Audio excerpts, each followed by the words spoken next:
What's up, y'all? It's your girl, El Rochelle. It is Tuesday, November 12th, and I'm bringing to you my favorite thing of the week, which is going to be our Hardwood Diva sports news of the week. So, we're still hearing about this Miami Dolphins situation. Richie Incognito spoke on Sunday, talking about he's his best friend and all kinds of lawyery words and things he was saying. And then Jonathan Martin and his attorney puts out a statement. Sources come out after that, just basically stating that what Richie Incognito said was crap. I do believe this is going to be it's a very nuanced and very interesting situation, because then it came out that they've exchanged like 1,100 texts since the two of them became teammates in 2012. But Martin definitely said that he wants to go back to football, but definitely does not want to go back to the Dolphins, I'm sure, because he said this has been the most difficult year and a half.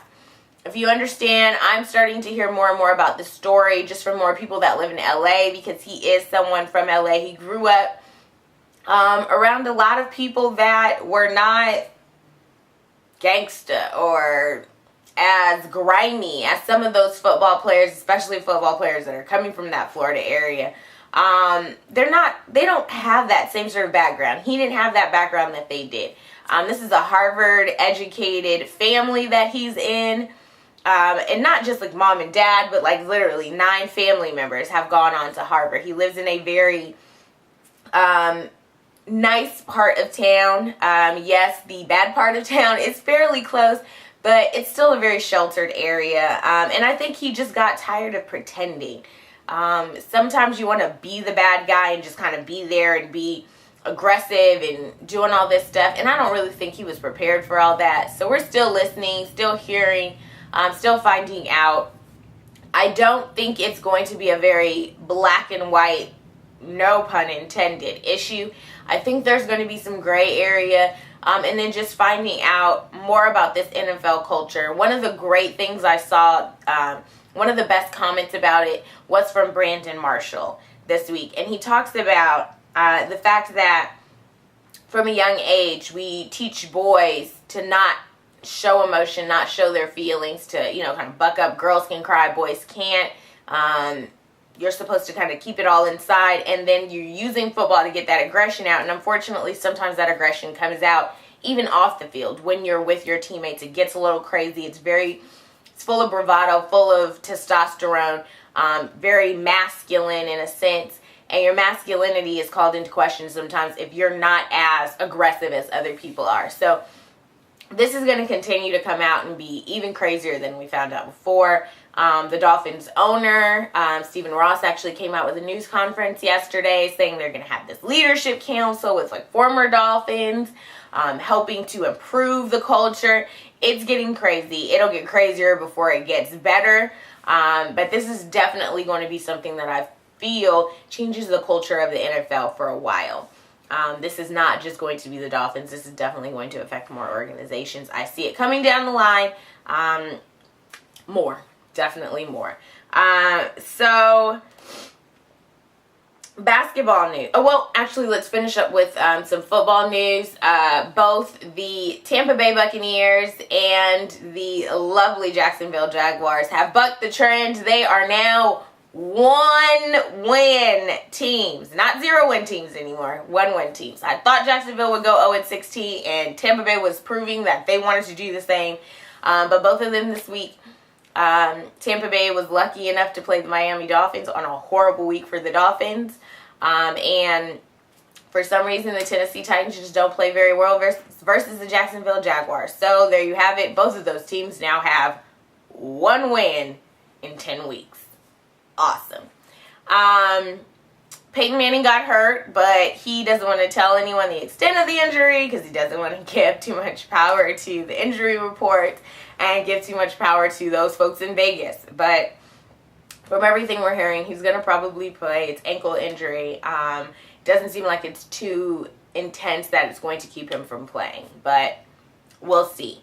In basketball, the Indiana Pacers are now 8-0 after a win last night. They're definitely proving to be the team to watch in basketball. I know it's still early. There are still 64 more games for them to play. But even over the preseason, I definitely thought they were a team that had the opportunity to go far. So I'm liking what I see. Miami is not doing well. They're 4-3. Lost the last minute game to the Boston Celtics. You're not supposed to lose to the Celtics right now. Even though the Celtics, after going 0-4, now 4-4 with 4 straight wins. But LeBron's a little upset with his team. So that, of course, unfortunately is to be expected after a couple of championships. Your team kind of gets a little complacent at times. You think we could just turn it on at the end of the season, which they probably can. But you don't want to. You don't want to have to. You want to know that you can gel, that you can work together, and that you guys are going to gel, and that any new pieces of the puzzle that you've added will work in the end. So we'll see how that goes. It's going to be very interesting. And my favorite part of the sports news, fair or foul. So today's fair or foul has to do with the Ohio State wide receiver Evan Spencer, who decided after the BCS standings came out with Ohio State at number 3 behind Alabama and Florida State, who are just like massacring teams right now. He decided to say that Ohio State would wipe the fields with anyone else. Here's my part of the fair or foul. Should you say stuff like that as a wide receiver? I say it's fair in the sense that you're supposed to have that bravado. You're supposed to have that, just confidence in your team. I understand the foul because if you have to face them, now you put your whole team has a bullseye on them from that team because they're like, this dude who is like the number, 4 receiver on their team is talking.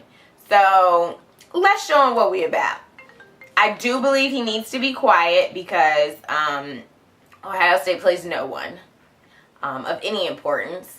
And I understand you just beat the teams that are on your schedule. That's fine. But the 2 other teams that have beaten way better teams, yeah, they should be ahead of you. It's just how it goes. So that's kind of the funny thing to me. Like I said, it's fair. You have that bravado. As someone that played sports myself, like, you have to have that confidence. You have to consistently believe you can beat any and everybody that comes against you. When you start believing that you can't, that's when things get iffy. I understand political correctness, not wanting to give, bulletin board material to teams.